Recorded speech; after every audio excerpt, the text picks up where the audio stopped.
Anna Walshe's mother says she just cannot believe the disturbing Google searches allegedly made by her son-in-law. Walshe's interview with NBC News comes a day after prosecutors alleged Brian Walshe dismembered and discarded her daughter's body. Belgrade, Serbia. Anna Walshe's mother is holding out hope that her daughter is still alive and just cannot believe that her son-in-law Brian Walshe made the disturbing internet searches related to murder and dismemberment that prosecutors unveiled in court Wednesday, she told NBC News.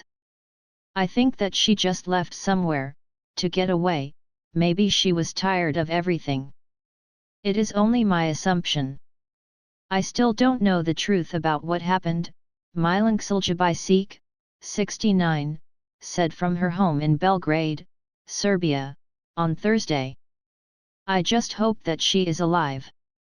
Anywhere, but alive. That is my only hope," she added of her daughter. Walshe's comments come a day after prosecutors said that Brian Walshe, 47, made an internet search December 27 for what's the best state to divorce for a man, and that rather than divorce, it is believed that Brian Walshe dismembered Anna Walshe and discarded her body, Norfolk County Assistant District Attorney Lynn Bellin said. Brian Walshe pleaded not guilty to the charges of both murder and misleading an investigation, and is being held without bail pending indictment. His lawyer, Tracy Minor, said in a statement released Wednesday that the media has already tried and convicted Mr. Walshe and that we will see if the prosecution can prove their case against her client. Anna Walshe's remains have not been recovered, but history shows that a defendant can be charged and convicted with murder without a body as long as there is enough circumstantial evidence for a jury to infer that the victim is dead and the defendant is guilty.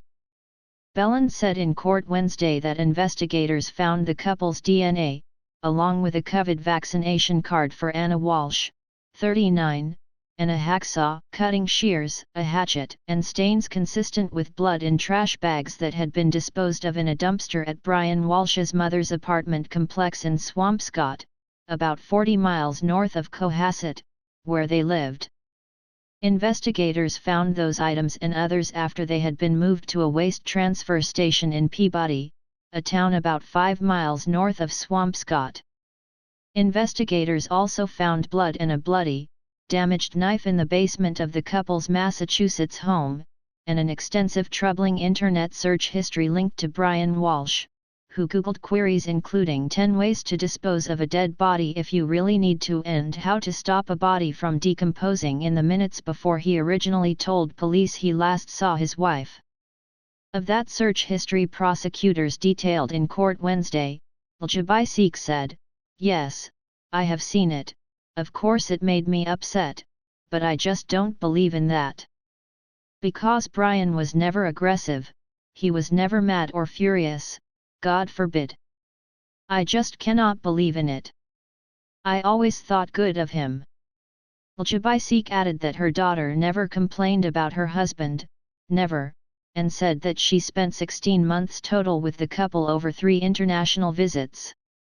"I always thought good of him," she said. "He was always in a good mood, telling jokes. He was the main cook in the house, always made us food." Walshe also claimed that Brian Walshe saved her life when she was visiting the United States in 2021 and had some health issues.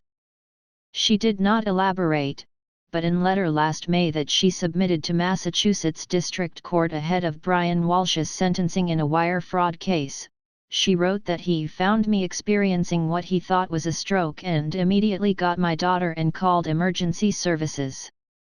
Court documents show that Brian Walshe was ordered to forfeit $225,000, but does not appear to have been sentenced to any prison time in that case.